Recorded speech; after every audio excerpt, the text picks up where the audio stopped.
Welcome back to Nerd Up with J&J. My name is James Sharmack. So you are looking at the original 2005 Scarecrow from Batman Begins. We're not only looking at that figure, but we are looking at the McFarlane version, the Dark Knight Trilogy Scarecrow. Compare the two, see which one is better.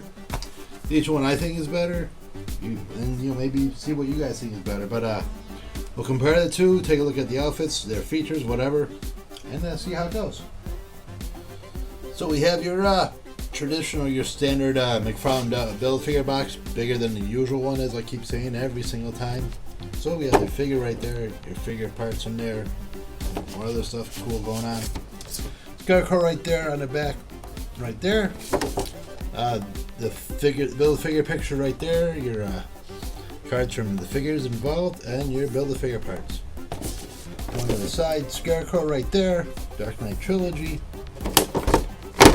Symbol right there, going back, symbols on the top right there too.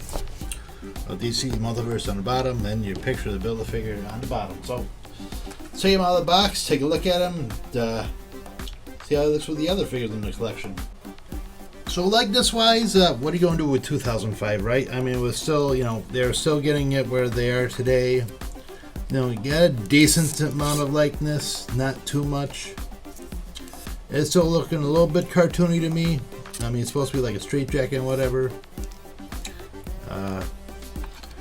The mask itself is, there's a bit of detail, but not too much. Well, there is, but they probably could have done better, I guess. The suit itself just looks kind of plain. The McFarlane Toys, of course, likeness is pretty solid there.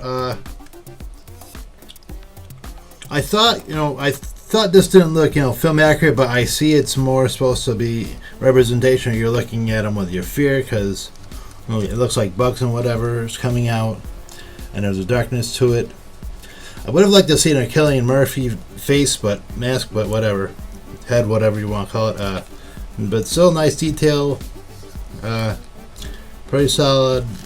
Like shading and whatnot going on with the straight jacket, little noose around his neck.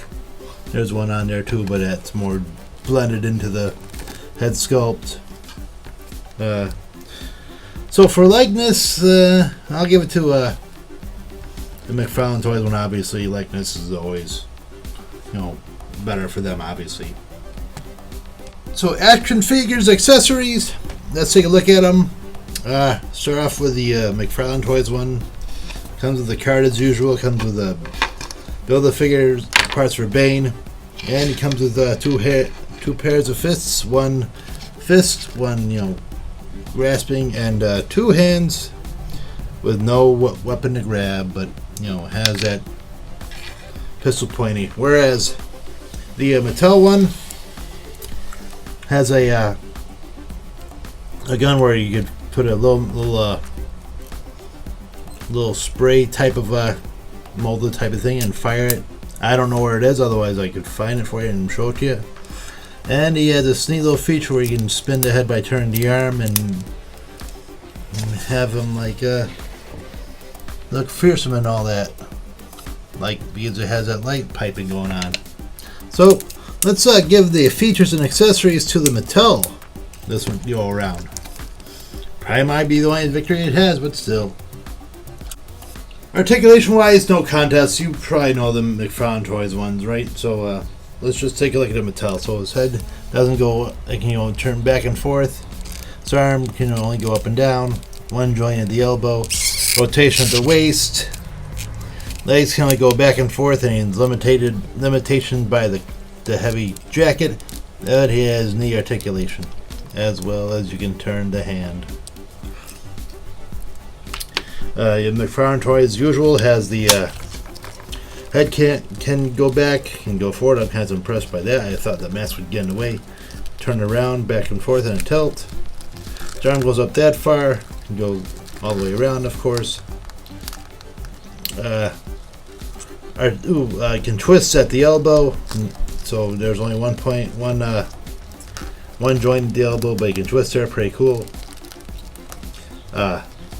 Hand articulation, can bend back that far, can go forward that far. Rotation at the waist. Legs can go apart that far. Can go forward and back that far. Double joint the knee, the usual ankle pivoting back and forth, and the toe articulation. So, of course, he wins by a long shot, right? So this Scarecrow came out with the Batman Begins wave of figures from Mattel in 2005. So it's about 5 inches tall, and he as in scale with like the Superman Returns wave from the following year. So yeah, this is basically what I have. Some things I have that are in the scale. Got a few others, but can't really fit everything on the screen, right? And of course we have your obligatory wave promo shot. Obviously all the figures in the trilogy we've done so far, excluding the Build-A-Figure we have coming up next. So yeah, here you go. Pretty much looks like Scarecrow is in scale, obviously, height wise. The mask gives him a little bit of height, so there you go. Okay, so clearly I know it's not fair to compare these two because it's 18 years of difference, and there's been more of a focus of, for adult-driven collectibles that they're going to improve upon likeness, articulation, whatnot. But still, obviously the McFarlane one's going to win just because it looks a lot better, more detail to it, and more articulation, whatever. But there's still something to be said for, like, say, an action feature where you can shoot like a gas mist or whatever. But I digress. So yeah, I dig both these figures. 2005. That I thought that was the features that figure had were pretty cool.